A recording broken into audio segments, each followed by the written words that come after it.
Do you take your artwork as serious as your saxophone playing? Well, it's hard to differentiate because I don't take either very seriously. I don't take really. I mean, expression has such little value that, like, as a useful,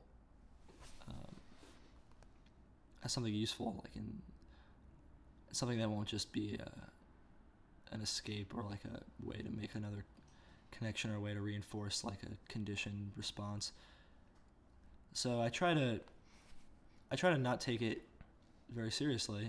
I try to tread the line between taking it too seriously or taking it or being foolish with it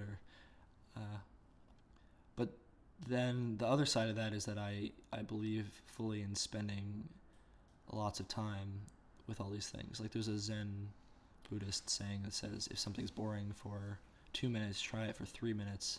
If it's boring for 3 minutes, try it for 5 minutes, etc. And you'll find that things aren't like, I mean, I spend as much time as I can when I practice saxophone just playing notes for as long as I want or as short as I want, and like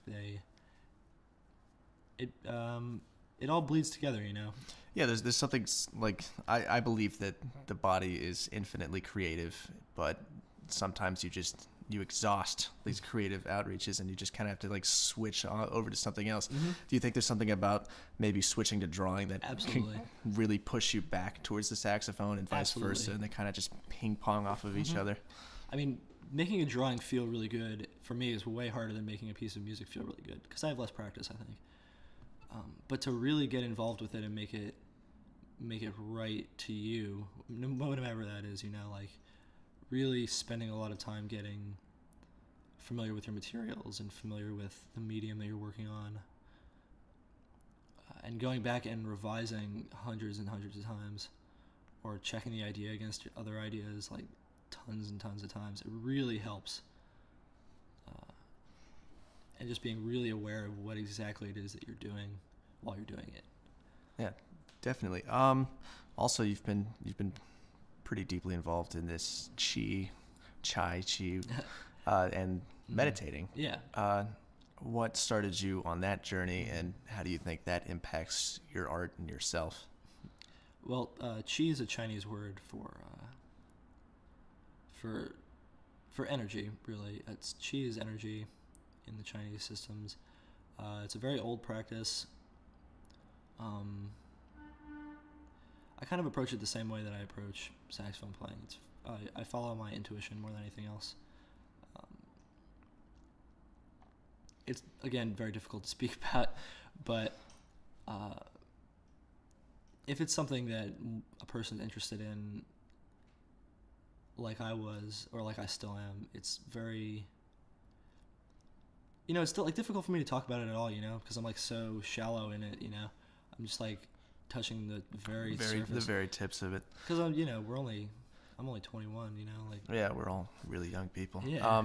Is meditating part of that, or is that separate? It's a big part of it. Still part of it, still like kind of finding the self. I always feel that meditation is a way to also spark creativity. Like if Maybe.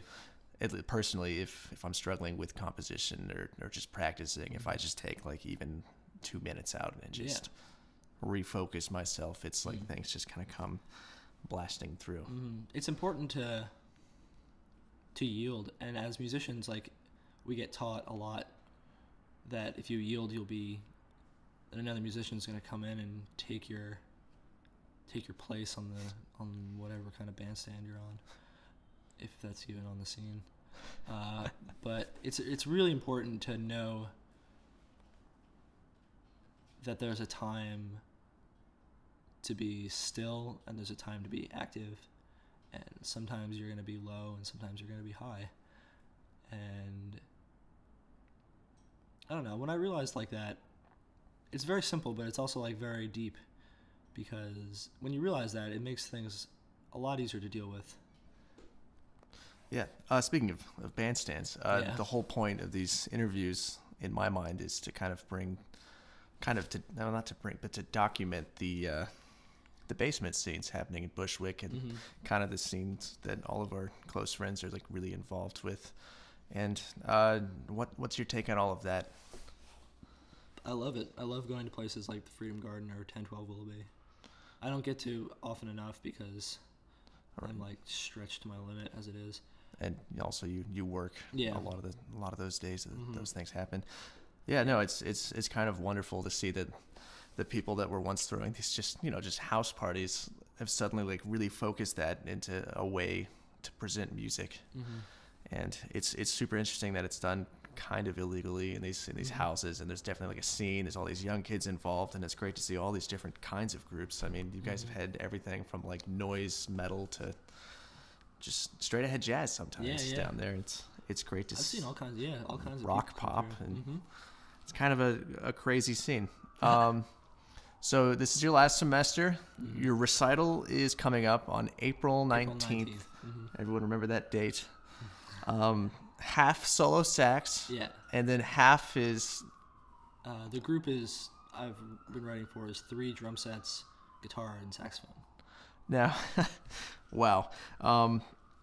Let's get back to the solo sax. Is that going to be compositions from the blog 2012, or are those going to be new compositions? No, I have 5 full compositions that I've written. Fully notated, or at least in a way. thoroughly composed to some extent. I have 5 pieces that I'm going to present. And you think it's going to be like 30 and 30 as It'll far be as time 20 frame? and 20. 20 and 20. Well, that's awesome. I don't see the point in playing for more than 40 minutes anyway. Yeah. How are you notating 3 drum sets, guitar, and sax? How did you come up with that crazy idea? Well, I guess it's kind of crazy, but I mean, I love working with drum. I mean, ever since I've been to New School, I've just been hanging out with drummers, Like I've been hanging out with this guy Kirill since the beginning, and used to live with that guy Mac, who is an amazing musician in his own right. Definitely, And, both of them. Ronald used to tell me things about drum technique that would like blow me away. Like I would sit at New School and he'd be practicing on his little pad thing, and he would be saying some seriously heavy shit about rhythm and about melody and rhythm, and some things I don't really understand yet, a lot of it, but it's very, very interesting to work with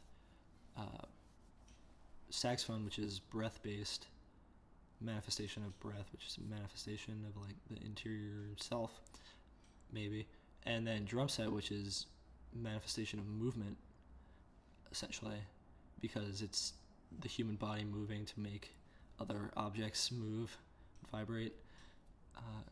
It's a very potent combination, I think, and to combine it with my friend Ryan Beckley on guitar it's going to be this thing I'll be most content with so far. Definitely. There's definitely a statement, because I don't think there's ever been a recital, first of all, with solo tenor sax that I can remember, but secondly, definitely with 3 drummers, guitar, and tenor sax. Oh, there'll be video at it too. I'm having Linton's going to do a video piece to go with it. That's awesome. Plus visual. Is that for both sets? For both sets. That's awesome. I'm really looking forward to that. Yeah. Anyway, thanks so much for coming and being the guinea pig, and good luck to you. Thank you, Darren. Piano Eats Man. Piano Eats. So there you have it. A really thoughtful musician just trying to make things work out. If you liked what you saw, then I strongly encourage everyone listening to check out his blog. It's at Adam Robinson. There's no O in son. So adamrobinsn.tumblr.com. There should be a link at the bottom of the page. Click it. Please go. It's great. I'm curious to what everyone thinks about the new format here on the show. Please, please, please give me any feedback that you can. This Wednesday, I'm going to release an improvisation that I did with Adam after we talked. Definitely something worth checking out. Okay, next week we have Ben Murphy on the show talking about his large ensemble. Until then, enjoy the struggle.